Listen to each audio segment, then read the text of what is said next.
నమస్తే welcome to స్వతంత్ర నేను శివాని ముందుగా స్వతంత్ర టీవీ చూస్తున్న ప్రేక్షకులందరికీ సంక్రాంతి శుభాకాంక్షలు బులెటిన్లో ముందుగా హెడ్లైన్స్ చూద్దాం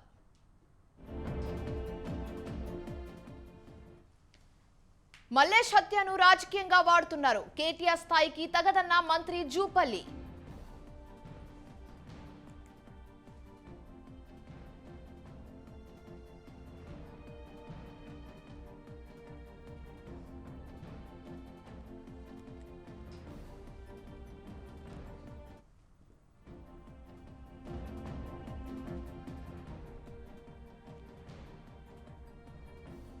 కాంగ్రెస్ లో షర్మిల చేరికతో వైసీపీకి నష్టం లేదు అభ్యర్థుల మార్పులకు షర్మిలకు సంబంధం లేదన్న వైవి సుబ్బారెడ్డి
ఏపీ పీసీసీ అధ్యక్ష పదవికి గిడుగు రుద్రరాజు రాజీనామా చేశారు ఏఐసీసీ అధ్యక్షుడు మల్లికార్జున ఖర్గేకు రాజీనామా లేఖ పంపించారు హైకమాండ్ ఆదేశం మేరకు గిడుగు రాజీనామా చేసినట్టు తెలుస్తుంది తదుపరి ఏపీ పీసీసీ అధ్యక్ష పదవి అభ్యర్థిపై ఏపీ కాంగ్రెస్ సీనియర్ల అభిప్రాయాలను అధిష్టానం తీసుకుంటుంది షర్మిల పేరును కాంగ్రెస్ సీనియర్ నేతలు ప్రతిపాదించినట్టు సమాచారం 1-2 రోజుల్లో ఏపీ పీసీసీ అధ్యక్షురాలుగా షర్మిలకు బాధ్యతలు అప్పగించే ఛాన్స్ ఉన్నట్టు తెలుస్తోంది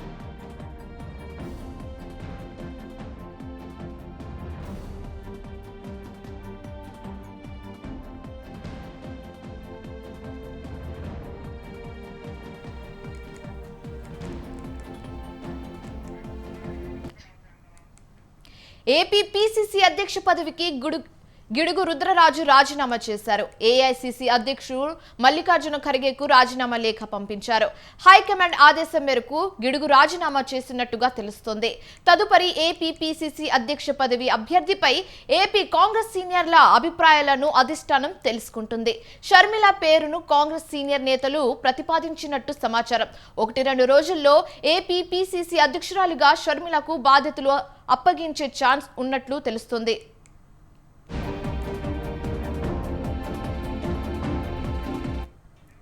దీనిపై మరింత సమాచారం మా ప్రతినిధి సంతోష్ ఫోన్ లైన్ ద్వారా అందిస్తారు సంతోష్ చెప్పండి అధ్యక్ష అంటే అధిష్టానం ఆదేశం మేరకు రాజీనామా చేసినట్టుగా తెలుస్తుంది అయితే ఎన్ని రోజుల్లో షర్మిలాకి బాధ్యతలు అప్పగించే ఛాన్సెస్ కనిపిస్తుంది థ్యాంక్ యూ శివాని ఏదైతే ఏపీసీసీ అధ్యక్షుడు గిడుగు రుద్రరాజు అయితే కనుక తన యొక్క రాజీనామా చేస్తున్నట్టు కూడా ప్రకటన రావడం కూడా జరిగింది ఏదైతే ఇటు ఏపీలో సార్వత్రిక ఎన్నికలు జరుగుతున్న నేపథ్యంలో ఇటు పెద్ద ఎత్తున అయితే కనుక రాజకీయాల్లో సమూలన మార్పులు జరుగుతున్నాయని చెప్పుకోవచ్చు ముఖ్యంగా చూసుకున్నట్లయితే కనుక ఇప్పటికే షర్మిల కాంగ్రెస్ పార్టీలో విలీనం తన వైసీపీని ఏదైతే ఇటు పార్టీలో విలీనం చేసిన అనంతరం కూడా ఇటు ఏపీలో అధ్యక్ష పదవి ఇస్తారంటూ కూడా కొన్ని కీలకమైనటువంటి సమాచారం రావడంతో ఇటు పెద్ద ఎత్తున అయితే కనుక ఇక్కడ అధ్యక్ష పదవి గిడుగు రుద్రరాజు కూడా తన యొక్క రాజీనామాని ఏదైతే మల్లికార్జున ఖర్గే కూడా పంపించడం కూడా జరుగుతూ ఉంది అయితే షర్మిల వస్తున్న నేపథ్యంలోనే ఇటువంటి పరిణామం చోటు చేసుకోవడంతో ఇటు కాంగ్రెస్ నాయకులందరూ కూడా షర్మిలకు సపోర్ట్ చేసే విధంగా కూడా ఉండాలంటూ కూడా ఆయన అంచనతోటి కూడా చెప్పడం జరుగుతూ ఉంది. ఏదైనా చూసుకున్నట్లయితే కనుక ఇటు ఏపీలో రానున్న ఎన్నికల హీట్ అనేది కూడా ఇటు భారీగా కాంగ్రెస్ లో మార్పులు చేర్పులు అనేది కూడా జరుగుతున్నట్టు కూడా కొంత సమాచారం అయితే అందుతూ ఉంది Shivani. Right, thanks for the update Santosh.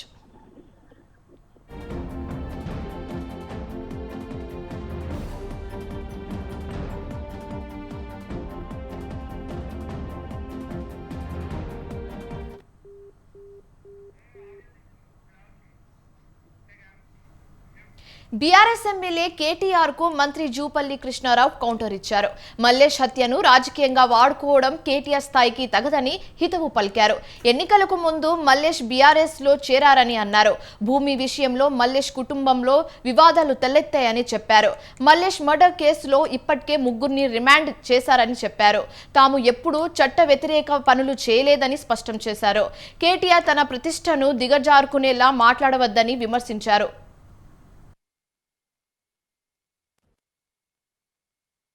నేను నిజామాబాద్ పోయినా, అక్కడ ఒక కార్యకర్తను వాస్తవంగా నడి రోడ్డు పైన అందరి సమక్షంలో పట్టుకొని ఎదుర్కొన్న బుద్ధి చనిపోయాడు. రోడ్డు పైన అది పరామర్శించకపోయాం.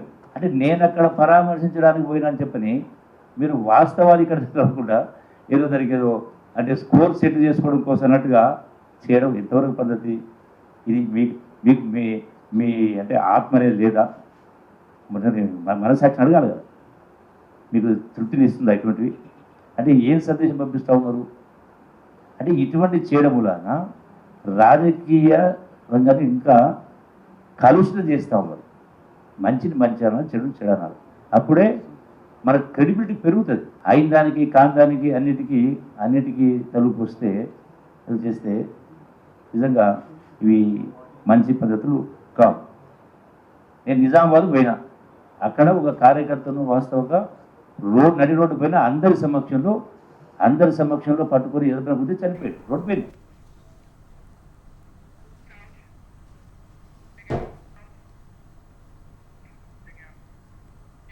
పల్లె ప్రాంతాల్లో నాటకాలను ఎంకరేజ్ చేయడం శుభపరిణామమని సినీ డైరెక్టర్ అనిల్ రావిపూడి అన్నారు. బాపట్ల జిల్లా పర్చూరు మండలం వీరన్నపాలెంలో జరుగుతున్న నాటక పోటీలకు ఆయన హాజరయ్యారు. సంక్రాంతి పండుగకు తమ గ్రామానికి వెళ్లిన సమయంలో చుట్టుపక్కల ప్రాంతాల్లో జరిగే నాటక ప్రదర్శకులు హాజరవుతున్నారు. గ్రామస్తులు కళాకారులను ప్రోత్సహిస్తున్న తీరు అభినందనీయమని, కొత్త సినిమాపై పూర్తి వివరాలను మరో 20 రోజుల్లో ప్రకటిస్తానని డైరెక్టర్ అనిల్ రావిపూడి తెలిపారు.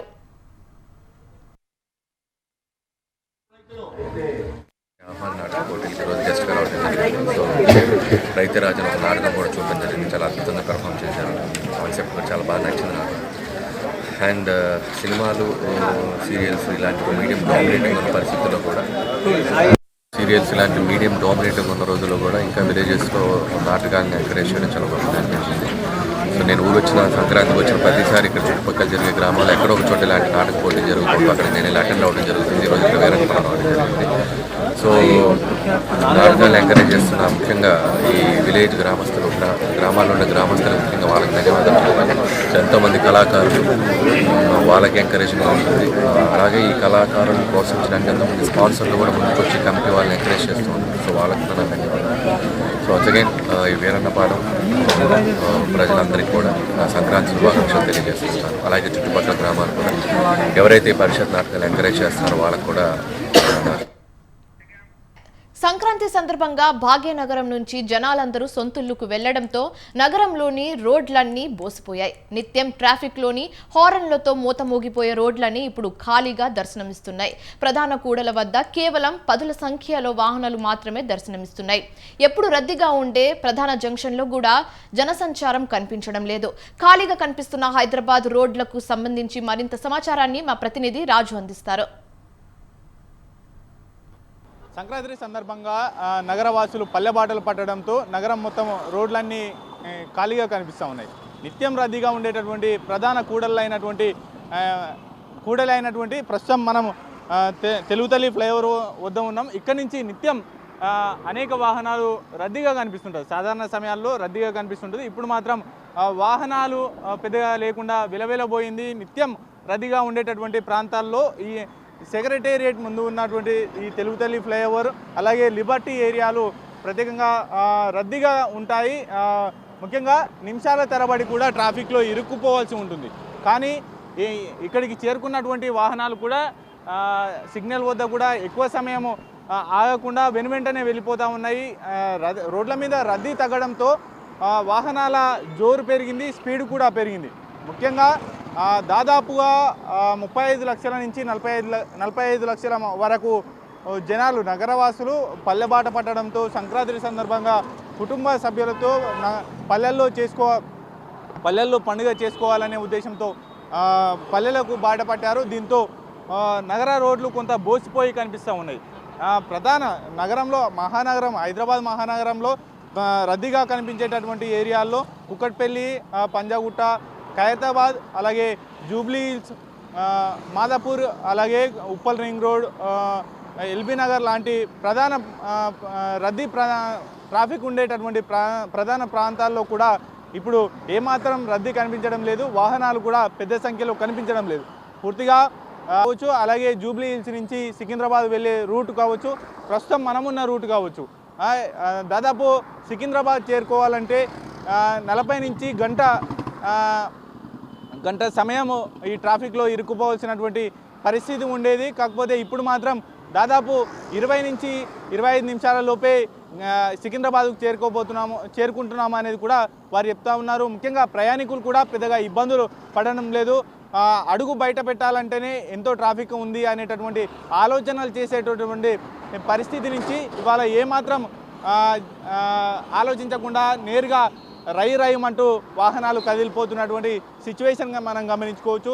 అడపదడప మాత్రమే ఈ వాహనాలు ఇక్కడ చేరుకుంటున్నాయి తప్ప పెద్దగా ఇక్కడ ట్రాఫిక్ జామ్లు కానీ ఇతర ఇబ్బందులు కానీ లేవు. ప్రధానంగా మనకు వాహనదారులు ఏమాత్రం అటు హారన్ల సప్పుడు కానీ అలాగే రద్దీ కానీ ఇక్కడ కనిపించినటువంటి సిచ్యువేషన్ అయితే మనకు కనిపిస్తూ ఉంది. ముఖ్యంగా వాహనదారులు వచ్చిన వెనువెంటనే కూడా ప్రధానంగా ఈ యొక్క సిచ్యువేషన్ కూడా ఎటువంటి ట్రాఫిక్ రద్దీ ఉండేటటువంటి సిచ్యువేషన్ అయితే ఇక్కడ కనిపించట్లేదు. నగరంలో మొత్తం మనం రౌండ్ అప్ వేసి కూడా చూసాము. నగరంలో ఎక్కడ కూడా ఇటువంటి ట్రాఫిక్ ఇబ్బందులు ఎదుర్కొన్నటువంటి సిచ్యువేషన్ అయితే లేదు. ఇదే సిచ్యువేషన్ సాఫీగా సాగిపోయేటటువంటి వాహనాలు మరో 2 రోజులు కూడా ఇదే సిచ్యువేషన్ ఉండేటటువంటి పరిస్థితి అయితే కనిపిస్తూ ఉంది. ముఖ్యంగా వాహనదారులు ఎంతో సంతోషంగా ఉన్నారు. దాదాపు 35 నుంచి 45 లక్షల మంది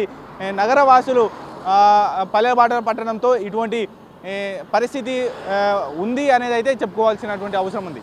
ఓవరాల్గా ట్రాఫిక్కి సంబంధించినటువంటి అప్డేట్స్ ఇది. కెమెరా పర్సన్ గిడ్డయ్యతో రాజు, స్వతంత్ర టీవీ. కష్టజీవుల కన్నుల పండుగ, బీద సాధుల ప్రియతమ పండుగ, అందరికీ రారాజు పండుగ అదే సంక్రాంతి పండుగ.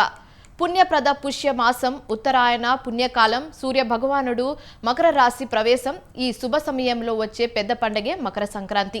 ఏ పండుగలో కనిపించని గొప్ప వేడుకలన్నీ మకర సంక్రాంతిలో కనిపిస్తూ ఉంటాయి. ఏపీలోని జగ్గన్నపేటతో జరిగే ప్రభల తీర్థాన్ని 4 శతాబ్దాల చరిత్ర ఉంది. సంబరాల మహాహారం సంక్రాంతిపై స్వతంత్ర టీవీ ప్రత్యేక కథనం.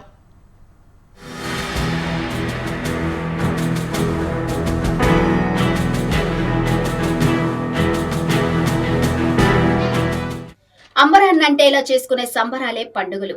బంధుమిత్రులు విందు వినోదాలతో ఆనందంగా గడపడం పండుగల్లో కనిపిస్తుంది. పండుగల్లోనే పెద్ద పండుగగా, రారాజు పండుగగా కీర్తింపబడుతున్న సంక్రాంతి పండుగలో ప్రకృతి అందాలు కనిపిస్తాయి. ఆరుగాలం శ్రమించి అన్నదాత పండించిన ధాన్యపు రాశులు కనిపిస్తుంది. మోగజీవాలపై అన్నదాతలు చూపే కృతజ్ఞత దర్శనమిస్తుంది. ఆధ్యాత్మిక సొబగుల మార్గశిర మాస పూజలు దర్శనమిస్తాయి. ధనుర్మాస తిరుప్పావై పాసురాల పట్టణం వినిపిస్తుంది. గంగిరెద్దులు, భోగిపళ్ళు, గొప్పెమ్మలు, గాలిపటాలు, హరిదాసులు, బుడబుక్కలాటలు, కోడి పందాలు, ఎడ్ల పందాలు, గొర్రెపొట్టేల డీడీలు ఇలా ఎన్నో వేడుకలు సంక్రాంతి పండుగలో కనిపిస్తాయి.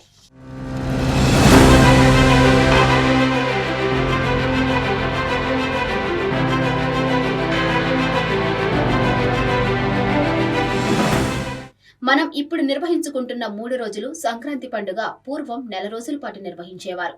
ధనుర్మాసం ఆరంభం నుంచి అంటే డిసెంబర్ 16 నుంచి సంక్రాంతి పండుగ వరకు 4 రోజుల పాటు ఈ వేడుకలు నిర్వహించేవారు. పాత ఏడాది ముగింపులో 15 రోజులు, కొత్త ఏడాది ప్రారంభంలో 15, మొత్తం 30 రోజులను సంక్రాంతి నెలగా భావించి ఈ వేడుకలు చేసుకునేవారు. దీనిని నెలపట్టు అని పిలిచేవారు.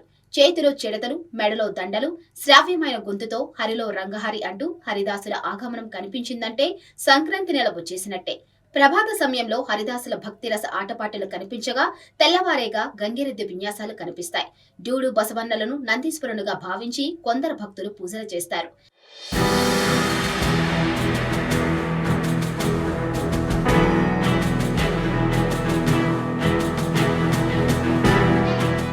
సంక్రాంతి వేడుకల్లో పిల్లలు పెద్దలు అనే తేడా లేకుండా అందరూ గాలిపటాలు ఎగరవేసే క్రీడలో పాల్గొంటారు. పదవే వయ్యారి గాలిపటమా, పైన పక్షిలా ఎగిరే గాలిపటమా అంటూ గాలిపటాలు ఎగరవేస్తారు. అయితే ఈ గాలిపటం తయారీ అనేది బ్రహ్మ విజయం కాదు. ఓ పాత కాగితం, 2 చీపురు పుల్లలు, కాస్తంత గమ్ ఉంటే చాలు, గాలిపటం రెడీ అయిపోయినట్టే. ఇంకా ఈ సాంప్రదాయ పండుగలో ఎన్నో వేడుకలు కనిపిస్తాయి. పగటి వేషగాళ్లు, బుడబొక్కల కళాకారులు, డబడబాల బండ్లు తయారీదారులు, ఇలా ఎందరో కనిపిస్తారు. ఉభయ తెలుగు రాష్ట్రాల్లో సంక్రాంతి సంబరాలు అంబరాన్నంటేలా సాగుతాయి. అయితే ఏపీలో కోనసీమలో జరిగే సంక్రాంతి వేడుకలు వినూత్నంగా, ఉత్సాహంగా కొనసాగుతాయి. ఎక్కడెక్కడో సెటిల్ అయిన వారు అంబేద్కర్ కోనసీమ జిల్లాలోని సొంత ఊళ్లకు వచ్చేశారు. కోనసీమ జిల్లాలో సంక్రాంతి అంటే ప్రభల తీర్థమే ఎవరికైనా గుర్తుకు వస్తుంది. ప్రతి ఏటా ఈ తీర్థం చూసేందుకు, ఆ ప్రభలకు ప్రార్థనలు చేసేందుకు ఎక్కడెక్కడి వారో జిల్లాలకు వస్తారు. ప్రతి ఏడాది సంక్రాంతి నాడు 3 పండగలలో చివరి పండుగ అయిన కనుమ నాడు ప్రపంచవ్యాప్తంగా ప్రసిద్ధి పొందిన జగ్గన్న తోట ప్రభల తీర్థం జరుగుతుంది. ఈ తీర్థాన్ని చూడడానికి అక్కడికి వివిధ గ్రామాల నుంచి వస్తే ప్రభలని చూడడానికి లక్షలాది మంది ఆ జగ్గన్న తోట తీర్థానికి వస్తారు. అదొకటి చూడడం, అటు ఆధ్యాత్మికత వైపు చూస్తే భక్తిభావం ఉంటుంది, మరోవైపు నుంచి మాత్రం ఆ కోలాహలాన్ని చూస్తే మాత్రం పండగ వాతావరణం అద్భుతంగా ఉంటుంది. మధ్యలో అటు తోటకి ఇటు రోడ్డు మార్గానికి మధ్యలో ఉన్న ఒక పిల్ల కాలువలోంచి ఈ ప్రభలన్నీ ఆ మధ్యలోంచి ఇటువైపు నుంచి అటువైపుకి వెళ్తాయి. ఆ ఉత్సవాన్ని కనులారా చూడాలి, అది చూసి తరించాలి అని వివిధ రాష్ట్రాల నుంచి, ఈ జిల్లా వాళ్ళే కాదు, పక్క జిల్లాలే కాదు, వివిధ రాష్ట్రాల నుంచి కూడా వస్తారు. ఇప్పుడు మనం ప్రస్తుతం ఆ ప్రభలకి సంబంధించిన 10 రోజుల ముందు లేదు వారం రోజుల ముందు తయారు చేసే చోట ఉన్నాము. ఇక్కడ వీళ్ళు తయారు చేస్తున్నారు. వీటిని అత్యంత అందంగా, సుందరంగా అలంకరిస్తారు. అనంతరం వీటిని తీసుకుని జగ్గన్న తోటకి, ఇక్కడ గుడిలో పూజలు చేసిన తర్వాత జగ్గన్న తోటకి వెళ్తారు. అసలు ఈ ఉత్సవం ఎలా ఉంటుంది, ఈ మొత్తం పండగ వాతావరణంలో ఈ ప్రభల తీర్థం ఎలా ఉంటుందో ఇప్పుడు తెలుసుకుందాం. ఎప్పుడో 400 సంవత్సరాల క్రితం ప్రారంభమైంది ఈ ప్రభల తీర్థమని చరిత్ర చెబుతుంది. కోనసీమ జిల్లాలో ఉన్న ప్రముఖ శివాలయాలున్న 11 గ్రామాల నుంచి ఈ ప్రభల కొలువు తీరుతాయి. వీటిని ఏకాదశ రుద్రీయం అంటారు. అంటే 11 ప్రభలు అని అర్థం. అవి అలా పెరిగి ఇప్పుడు జిల్లాల్లోని అన్ని గ్రామాల నుంచి ప్రభల తీర్థం జరిగే స్థాయికి ఈ వేడుక ఎదిగింది. గత సంవత్సరం దేశ రాజధాని ఢిల్లీలో జరిగిన గణతంత్ర దినోత్సవాల్లో రాష్ట్ర శకటంగా ప్రభలని ఏర్పాటు చేశారంటే దీని ఖ్యాతి ఏపాటితో అర్థం చేసుకోవచ్చు. అంతర్జాతీయంగా ఎంతో గుర్తింపు ఉన్న ఈ ప్రభల తీర్థం ఊరేగింపు ఆధ్యాత్మిక శోభను రెట్టింపు చేస్తుంది. సంక్రాంతి అంటే ప్రభల తీర్థమని, ప్రభల తీర్థం అంటే సంక్రాంతి అనే స్థాయికి ఈ పండుగ చేరింది. అంబేద్కర్ కోనసీమ జిల్లాలో వేద పండితులకు, కళాకారులకు నిలయమైన నేదునూరు గ్రామంలో ప్రభలను తయారు చేసేవారు ఎక్కువ మంది ఉన్నారు. వీరే జిల్లాలోని ఎక్కువ గ్రామాల్లో ప్రభలను తయారు చేసేందుకు వెళతారు. కోనసీమలో ప్రసిద్ధి చెందిన జగ్గన్న తోట ప్రభల తీర్థం చాలా ప్రాముఖ్యత ఉంది. ఇది ఏకాదశ రుద్రులు వస్తారు ఇక్కడికి. ఎప్పుడు 400 సంవత్సరాల నుంచి కొనసాగుతోంది ఈ ఉత్సవం. ఇది మా ఊర్లో నేదునూరు గ్రామం. ఇక్కడ ప్రభలు కట్టి దేవాంగులు కడుతుంటారు. ఇది ఎక్కువ, ఇది 400 సంవత్సరాల నుంచి వాళ్ళే పూర్వీకులే కడుతున్నారు ఈ ప్రభల తీర్థం అంతాను. ఇది చాలా ప్రాముఖ్యతగా జరుగుతుంది. వీళ్ళు అదే కాకుండా కోనసీమలో 5-6 గ్రామాలు కూడా కడుతుంటారు. వీళ్ళు చాలా ప్రసిద్ధిగా, చాలా వరి కంకులతోటి, నెమల పించాలతోటి, వెదురు బొంగులతోటి, పోక పిండులతోటి, శూలమేమో తాటి శూలంతో చాలా అంగరంగ వైభవంగా కడతారు. చాలా ఉత్సాహంగా, కోలాహలంగా, చాలా ప్రసిద్ధి చెంది ఇది కనుమ రోజున జరుగుతుంది. చాలా కోనసీమకే వన్నె తెచ్చేలా శోభామానంగా వెలుగుతూ ఉంటుంది. చాలా దేశ విదేశాల నుంచి కూడా ఈ తోటకి వస్తుంటారు ప్రజలు. ప్రబల తీర్థం జరిగే జగ్గన్న తోట ఓ మామిడి తోట. అక్కడికి జిల్లాలోని వివిధ గ్రామాల్లో తయారైన ప్రభలన్నీ చేరుతాయి. వీటిని అక్కడికి చేర్చి భక్తుల సందర్శనార్థం కొలువు తీరేలా చేస్తారు. కనుమ పండుగ నాడు జరిగే ఈ ప్రబల తీర్థం వేలాది మందితో నిండిపోయి ఉంటుంది. చుట్టూ ఆకుపచ్చని పొలాలు, కొబ్బరి తోటల మధ్య ఎంతో ఆహ్లాదంగా ఉంటుంది ఈ తీర్థం జరిగే జగ్గన్న తోట. సెల్ ఫోన్లకు, టిక్ టాక్లకు, ఇన్స్టాలకు అలవాటు పడిన నేటి తరం సైతం ఈ ప్రబల తీర్థానికి రావడం విశేషం. ఇక్కడ మాకు శ్రీ కనకదుర్గ చైనమల్లేశ్వరి శివాలయం ఉన్నది సార్. ఇక్కడ మాకు సంక్రాంతి పండుగ అనేది చాలా ఘనంగా చేసుకుంటాము. ముఖ్యంగా మాకు ఈ సంక్రాంతి పండుగ సమయంలో కనుమ రోజు ఇక్కడ మేము శివాలయం దగ్గర తీర్థం ఏదైతే జగ్గన్న తోట వెళ్తామో అక్కడ మాకు ప్రభలు చాలా సంతోషాన్ని, కోలాహలాన్ని ఇస్తాయి సార్. ఇక్కడ మాకు ఈ సాంప్రదాయాలు ఈ పల్లెకు పట్టే వెలుగులుగా మాకు చాలా ఆనందాన్ని కలుగజేస్తున్నాయి సార్. ప్రభల తీర్థానికి ప్రతి ఇయర్ జగ్గన్న తోట వెళ్తాం. చాలా బాగుంటుంది. చేలో నుంచి తీసుకొస్తారు ప్రభ, చాలా బాగుంటుంది. ఒక 5 ఇయర్ వెళ్తాం. 5 years నుంచి వెళ్తాం. మా ఫ్రెండ్స్ ఎవరైతే ఉన్నారో మా కాలేజ్లో వాళ్ళందరికీ జగన్న తోట మా ప్రభ గురించి మేము చెప్తాం సార్. సో వాళ్ళు కూడా ఎగ్జైట్మెంట్గా ఫీల్ అయ్యి మాతో పాటు వాళ్ళు కూడా రావడానికి ఉత్సాహపరుస్తారు సార్. వెళ్ళి మొత్తం మేము అందరం కలిపి చాలా ఆనందంగా ప్రభల్ని చూసి చాలా ఉత్సాహంతో తిరిగి వస్తాం సార్. సంక్రాంతి పండుగకు నెల రోజుల ముందే ఈ జగ్గన్న తోట తీర్థం హడావిడి ప్రారంభమవుతుంది. అంబేద్కర్ కోనసీమ జిల్లా అంటే కేవలం కోళ్ల పందాలకు, పిండి వంటలకు, మర్యాదలకే పరిమితం అనుకునే వారికి ఈ ప్రబల తీర్థం ద్వారా ఆధ్యాత్మిక వాతావరణం అక్కున చేర్చుకుంటుంది. ఇది అంబేద్కర్ కోనసీమ జిల్లాలో ప్రతి ఏటా జరిగే జగ్గన్న తోట ప్రబల తీర్థం. ఇప్పటి వరకు మనం చూసింది జిల్లాకు అంతర్జాతీయంగా పేరు తీసుకొచ్చిన ప్రబల తీర్థం. ఆ ప్రబల తీర్థంలో ముందుగా ప్రభని ఎలా తయారు చేస్తారో చూసాము. అలా తయారు అయిన ప్రభని ఇలాగా రకరకాల అలంకరణలతో తయారు చేస్తారు. దీన్ని ఆ రోజు కనుమ రోజు పూజించి భుజాల మీద వేసుకుని జగ్గన్న తోట వరకు తీసుకెళ్తారు. ఇప్పటివరకు అదే చూసాం మనం. అక్కడ ఆ చిన్న పంట కాలువ లేదా కాలువ దాన్ని దాటించి అవతలకు వెళ్ళి అక్కడ దీన్ని ప్రతిష్ఠిస్తారు. ఇంకో గొప్ప విషయం ఏంటంటే ఇక్కడ ఈ చెక్క ఏదైతే ఉందో దీని మీద దేవుణ్ణి ప్రతిష్ఠించడం అలాంటివి చేసిన తర్వాత ఇక్కడ దీనికి సంబంధించిన పూజారిని కూడా ఆయన కూడా నించుంటారు. ఆయన్ని కూడా వీళ్ళందరూ భుజాల మీద ఎత్తుకుని ప్రభని తమ వెంట భక్తులు రావడంతో తమ వెంట తీసుకెళ్తారు. గత సంవత్సరం గణతంత్ర దినోత్సవ వేడుకల్లో ఆంధ్రప్రదేశ్ సంబంధించిన శకటంగా కోనసీమ జిల్లాకి సంబంధించిన ప్రభని ఊరేగించారు.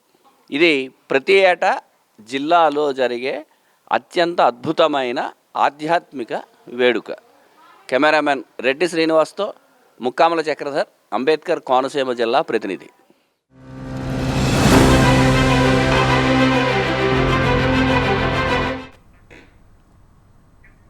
ఇవి బులెటిన్ డీటెయిల్స్. మరిన్ని అప్డేట్స్ కోసం చూస్తూనే ఉండండి స్వతంత్ర.